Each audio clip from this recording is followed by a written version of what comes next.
Thanksgiving at our house always came with an agenda, though. No one ever said it out loud. The turkey was perfectly golden, the wine glasses sparkled, and Dad's stories flowed like champagne. And just like every year, he found a way to bring her up, my sister, the crown jewel.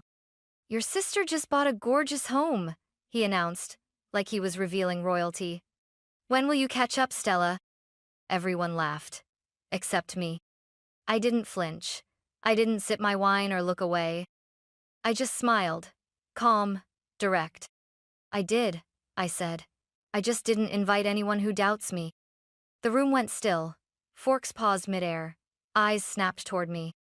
And in that moment, everything they thought they knew about me started to shift.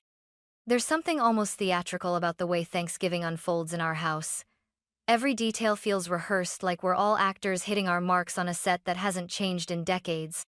The dining table is always dressed the same. Cream linen, crystal stemware, silverware, polished like heirlooms. Mom moves with military precision between kitchen and dining room, adjusting a napkin here, fluffing a pillow there. She smiles through it all, but it's the kind of smile that says, "Stay in character." Dad plays his part-toothed charismatic host with a booming voice and a memory full of anecdotes. Only his stories are never really about the whole family. They orbit around one person. My sister. Kara. She doesn't even try to downplay it anymore. She walks into the room like it's a red carpet. High heels, perfect blowout, designer coat. And why wouldn't she? Every time she enters, the spotlight finds her. And me? I'm Stella. The one who brings wine and carries the folding chairs in from the garage. The one who listens more than she speaks. Who always gets asked, "Still working that same job?" Or, "Did you ever finish that certification thing?" They don't mean to be cruel. At least, I don't think so. But the questions aren't really questions, they're placeholders. A polite way to skip over the parts of me they don't understand. Or worse, don't want to understand. It's always been like this. Kara gets the big moments. Graduation speeches, engagement toasts, housewarming announcements. I get nods, smiles. Sometimes an extra helping of pie, as if that somehow makes things equal. I used to pretend it didn't bother me. I told myself I didn't care, that I was taking the high road, staying humble. But deep down, I felt it every year like background music I couldn't turn off. This year, though, something had shifted. Not in them, in me. I hadn't come to prove anything. I hadn't come to show off. I came because I knew exactly who I was, and, more importantly, I finally understood who they were. So when Dad raised his glass and made that announcement, it didn't land the way he expected. And when he turned to me with his usual grin and asked when I'd catch up, well, that's when everything changed. Kara had always been the one who got it right. From kindergarten art shows to college applications, she collected praise like trophies. By the time she was 28, she had a husband, a mortgage, and a picture-perfect Instagram feed with golden filters and just the right amount of effortless charm. Dad called her sharp as a tack. Mom called her our little powerhouse. The rest of the family? They didn't bother hiding the admiration. At family gatherings, she didn't have to ask for attention. It just formed around her like gravity. A compliment here, a question there. "How's the new marketing role? Did you redecorate again? Didn't you just get back from Paris?" She knew how to work a room, smiling, modest laughing, brushing it off like it was no big deal. But she loved it. You could tell. And I was the afterthought. If Kara bought a new home, I was still renting somewhere, right? If Kara got promoted, I was figuring things out. If Kara had a bridal shower, I was the one folding napkins and ordering cupcakes. Dad didn't do it out of malice. I really believe that. But he carried this idea of success, like a checklist stand. Kara ticked every box in permanent ink. Once, at a barbecue, he patted her shoulder in front of everyone and said, "Now this is what building a future looks like." I'd just gotten a new client contract that week. No one asked about it. Sometimes I wondered if I was invisible, or if I just made it easier for them not to see me. I didn't want the spotlight. I wanted recognition, the kind that doesn't come with applause but with understanding. But I also knew Kara wasn't evil. She didn't ask for the pedestal. She just stood on it because no one ever questioned if she belonged there. And part of me, maybe a small, tired part, started to believe I didn't, until I stopped playing along. Because the truth was, I hadn't just caught up, I'd surpassed everything they assumed about me. I'd worked in silence, built something stable, something mine, and I'd done it without a single borrowed cent or Instagram-worthy caption. They didn't know that yet, but they would. Soon. It didn't happen overnight. The change, I mean. There was no grand revelation, no life-altering moment, just a slow, steady awakening. A quiet series of choices that added up until one day, I looked around and realized I was no longer waiting for anyone's permission to matter. It started the year I skipped Thanksgiving. I told them I had a work deadline, that I couldn't fly home. But really, I just didn't have the energy to sit at that table again and pretend I was fine with being second tier. I spent that evening alone in my apartment, eating Thai takeout in leggings, watching strangers on TV have heartwarming reunions. It should have been depressing. It wasn't. It was peaceful. That silence, the absence of expectations, gave me room to breathe. And in that stillness, I started doing things for Menno, for their approval, not for comparison. I took the freelance work no one believed in and turned it into a steady income. I launched a consulting business and landed my first retainer client after 3 months. I moved out of the tiny walk-up and bought a house quietly, methodically, without telling a soul. I didn't post about it, didn't throw a party, no housewarming photos, no curated tours. It wasn't secrecy, was sacred. It was mine. And every time I crossed another milestone, I imagined what Dad might say if he knew. Would he be proud? Would he act like he expected it all along? But then I'd remember. He never asked. Not once did he call to check in on my progress. Never asked how the business was going, if I needed advice, or even just a, "How are you holding up?" when I disappeared from family events for almost 2 years. It used to sting. Now, it just told me everything I needed to know. I wasn't on their radar because I didn't fit their formula. My life didn't look like Kara's, so to them, it didn't count. They only saw loud winds rings, houses, vacations. But I'd built something stronger, a life that didn't need applause to feel real. And when the invite came for this year's Thanksgiving, I almost declined again. But something in me said, no, go. Not to prove anything. Not to compete. Just to finally stop shrinking in a room I never should have felt small in to begin with. So I went. I put on a burgundy sweater, brought a bottle of Pinot Noir, and walked into that house like I belonged. Because this time, I wasn't there to blend in. I was there to be seen. Dinner was already in full swing by the time I arrived. The table looked exactly as I remembered. Candlelight dancing across polished silver, gravy boats steaming, laughter floating between wine refills and polite stories. The roles were all in place. Dad at the head, carving the turkey like a general. Mom flitting between dishes, refilling things that didn't need refilling.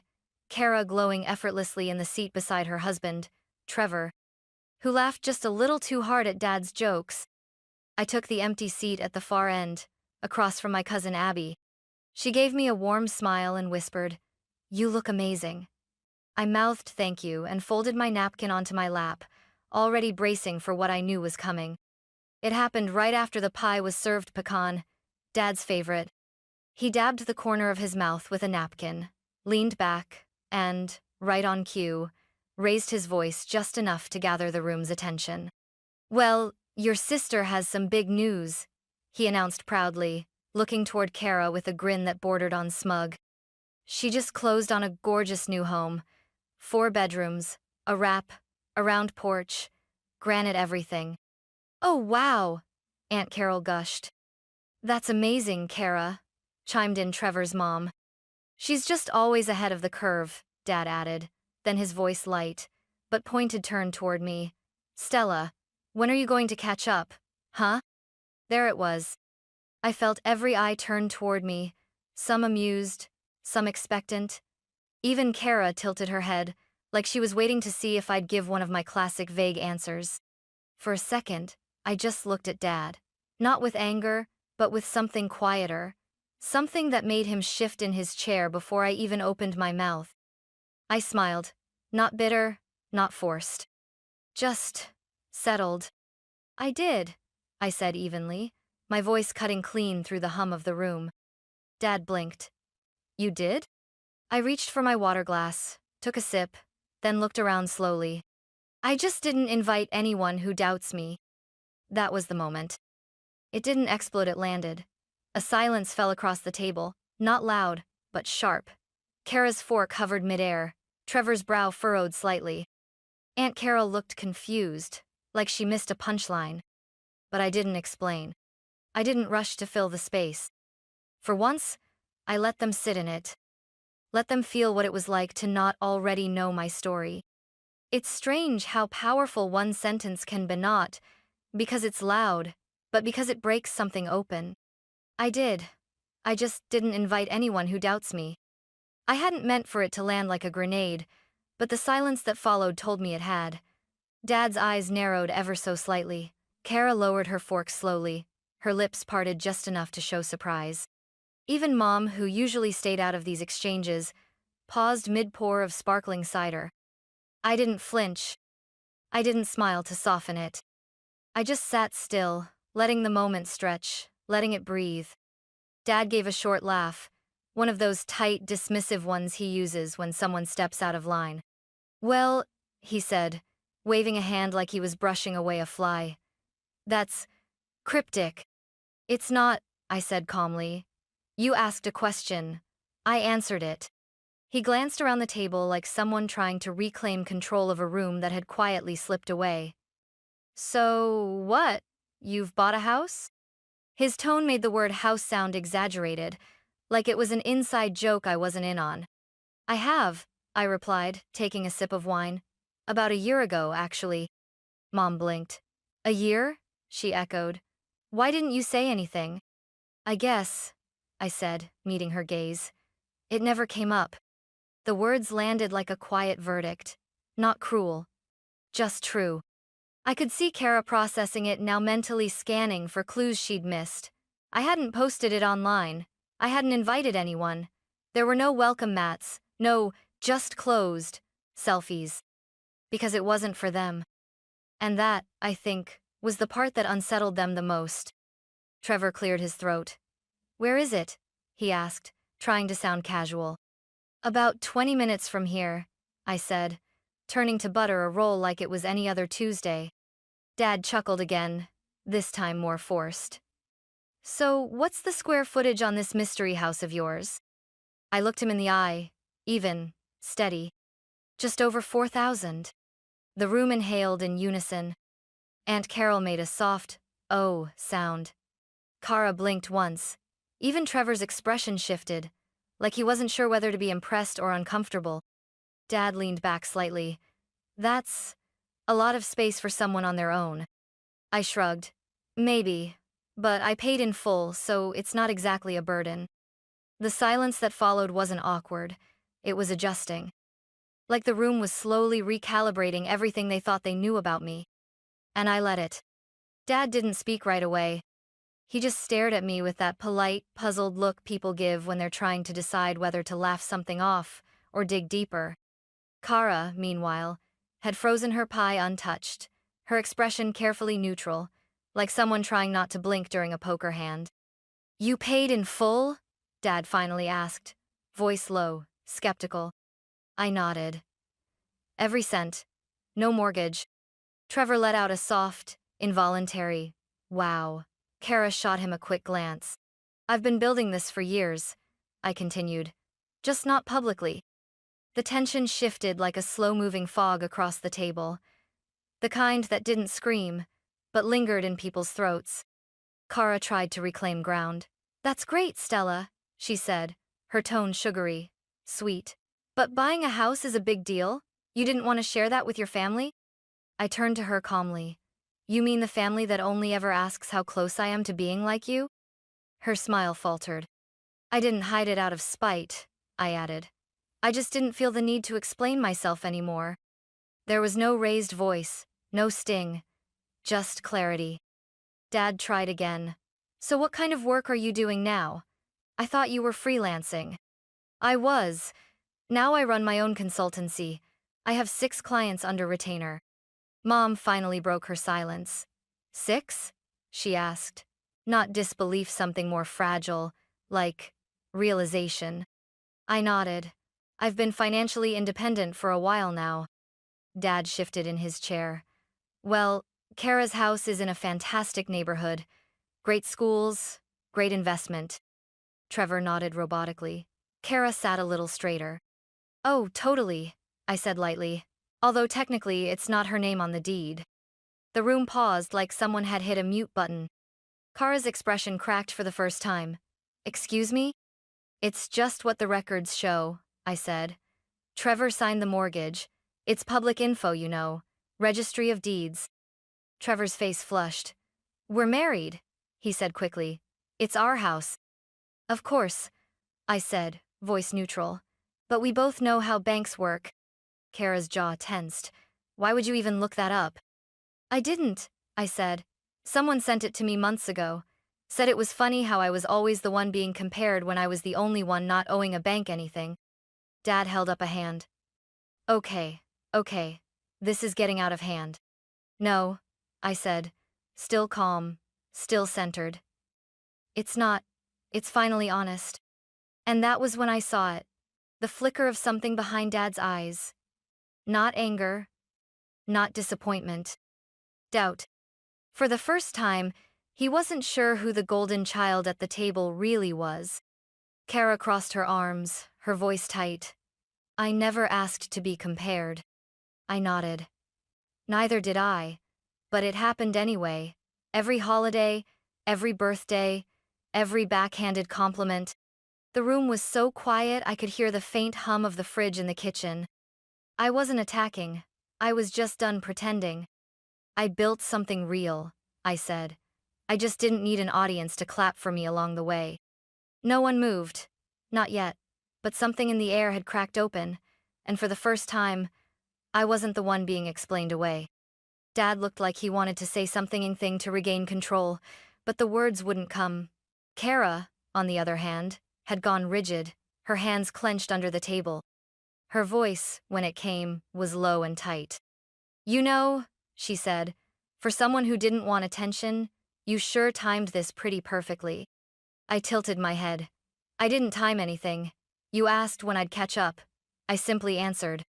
Trevor shifted uncomfortably beside her. Let's not make this a competition. It's always been a competition, I said gently. Just one I wasn't told I was in. That hit hard.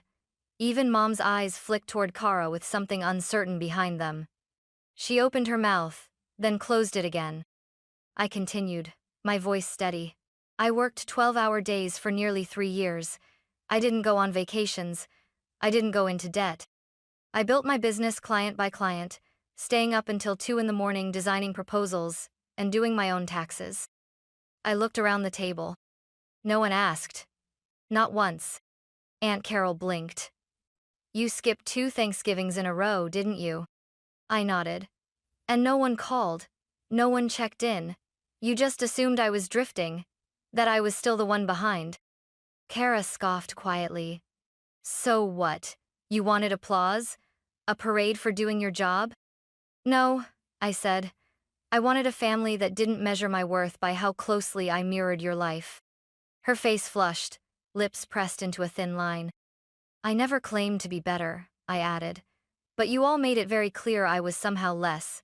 And I believed it until I realized your standards had nothing to do with me. You praised milestones you could measurings, square footage, curated lives on social media, but not resilience, not risk, not growth in silence. Dad finally spoke, his voice low, unsure. Why didn't you just tell us? I looked at him. Because it wouldn't have mattered. You already decided who I was a long time ago. You put me in a box labeled still trying, and never looked inside. He inhaled sharply. That's not fair. It's not about fairness, I said. It's about pattern. Then I turned to Kara. You're not the villain, you know, but you've never once used your voice to shift the spotlight. You stood there and soaked in all the praise without asking why it was always so one-sided. Kara stared at me, something flickering in her eyes. Guilt? Defensiveness? Maybe both. I didn't know, she said quietly. You didn't ask, I replied. And you never wondered why I stopped showing up. Mom's eyes were glossy now. Her voice wavered. Stella, I didn't realize. I know, I said gently. That's the problem. And there it was. The silence that followed wasn't angry. It was the weight of years collapsing. Something had shifted. Something irreversible. I wasn't the one on trial anymore. The room didn't go back to normal. There was no awkward joke to cut the tension. No quick subject change. Just silence thick and honest, like the kind that follows a storm you didn't see coming. Kara looked down at her plate, her expression unreadable. Trevor sat rigid beside her, like he was afraid any movement might trigger something. Mom dabbed at her eyes, her lips pressed together like she was trying to keep herself from unraveling completely. And Dad? He looked older than I remembered. Not weak, just unsure. Like the foundation he'd stood on for years had shifted beneath his feet, and he wasn't quite sure where to step next. I reached for my napkin and folded it neatly, carefully. There was no anger in my movements, no need to prove anything anymore. That moment had passed. I wasn't here to win. I never had been. I think I'll head out, I said quietly, standing up. Stella, Mom started, but didn't finish. I looked at her, not cold, not hurt, just done pretending.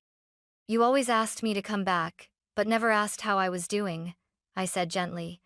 You wanted updates you could brag about, not the truth of who I was becoming. Her mouth parted, then closed again. I turned to Kara next. We don't have to be close, but it would have meant something if just once you had pulled me aside and asked me how I was really doing. No filters, no audience. Kara didn't speak, but her eyes shimmered with something I hadn't seen before. Recognition. And Dad, I saved him for last. You wanted me to catch up, I said, but I was never behind. You just never looked. His shoulders sagged slightly. You're right, he said, almost inaudibly. I didn't need more than that. I walked toward the door slowly, slipping on my coat as I went. No one followed, no one called my name.